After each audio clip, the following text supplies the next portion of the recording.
Hi everyone, I am Muhammad Naeem. In today's video, I am going to elaborate डाइसी's theory of rule of law. Dicey 3 points के ऊपर बात करेगा। हम उन 3 points को समझेंगे और उनके ऊपर क्रिटिसिज्म देखेंगे। डाइसी का पहला पॉइंट है there must be absence of arbitrary power on the part of state, यानी स्टेट जो है वो आर्बिट्रेरी पावर इस्तेमाल नहीं कर सकती। स्टेट अपनी पावर से बियॉन्ड नहीं जा सकती, ना ही उसका कोई डिपार्टमेंट, ना ही उसका कोई ऑफिशियल। फॉर एग्ज़ाम्पल, एक पुलिस ऑफिसर जो है वो अपनी अथॉरिटी से बियॉन्ड जाकर किसी को अरेस्ट नहीं कर सकता है। लेकिन इसके ऊपर क्रिटिसिज्म जो है वो हम देखते हैं। In reality discretionary power is necessary for modern governance.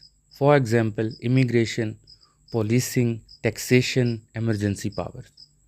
वो कहता है कि अगर हम हकीकत में देखें तो स्टेट के पास डिस्क्रेशनरी पावर होती है, क्योंकि वो कहता है मॉडर्न गवर्नेंस के लिए ये ज़रूरी है।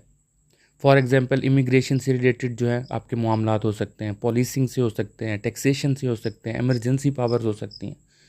अब ये सर्कमस्टांसेस ऐसे क्रिएट हो जाते हैं जहाँ पर स्टेट को अपनी पावर से बियॉन्ड जाना पड़ता है, यानी स्टेट के पास डिस्क्रेशन होता है कि वो अपनी पावर से बियॉन्ड जाकर एक्ट करेगी।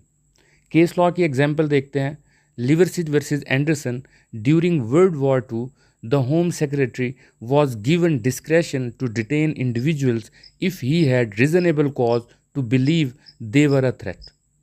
कि जब सेकेंड वर्ल्ड वॉर का टाइम था, उस वक्त होम सेक्रेटरी को ये इजाज़त दी गई थी, ये डिस्क्रेशन दिया गया था कि आप किसी भी इंडिविजुअल को डिटेन कर सकते हैं अगर आपका रीज़नेबल बिलीफ है कि वो स्टेट के लिए एक थ्रेट है। इसी तरह एक और केस मेलोन वर्सेस यूके के अंदर the European court of human rights held UK secret phone tapping violated article 8 ECHR because it was not in accordance with law. Malone versus UK के अंदर European court of human rights ने UK की state के against ये फैसला दिया था कि यूके की गवर्नमेंट जो है वो जो सीक्रेट फ़ोन टैपिंग करती है लोगों की, वो basically article 8 European convention of human rights की वायलेशन कर रहा है और ये लॉ के मुताबिक नहीं है। इसका मतलब है गवर्नमेंट जो है वो अपनी डिस्क्रेशनरी पावर इस्तेमाल करके कुछ सिचुएशंस के अंदर जो है वो अपनी पावर से बियॉन्ड जाती है।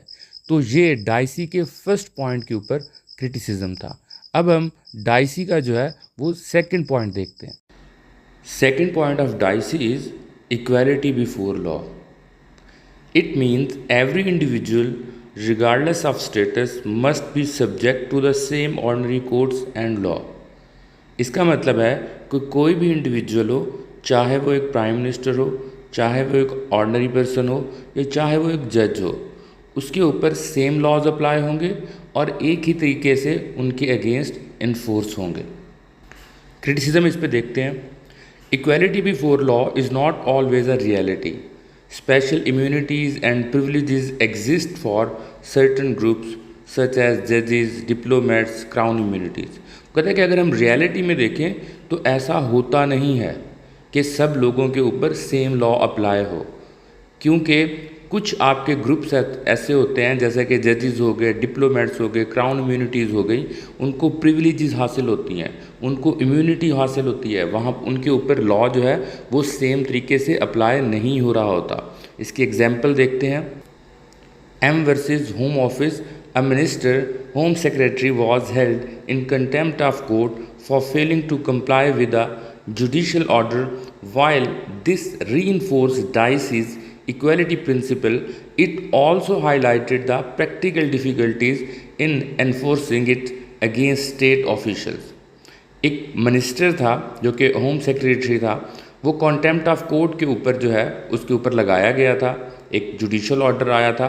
वो कहता है कि हालांकि ये डाइसी के इक्वालिटी प्रिंसिपल को रीइंफोर्स कर रहा है, लेकिन अगर हम प्रैक्टिकली देखें तो उसके अगेंस्ट इन्फोर्स करवाना जो है वो मुश्किल।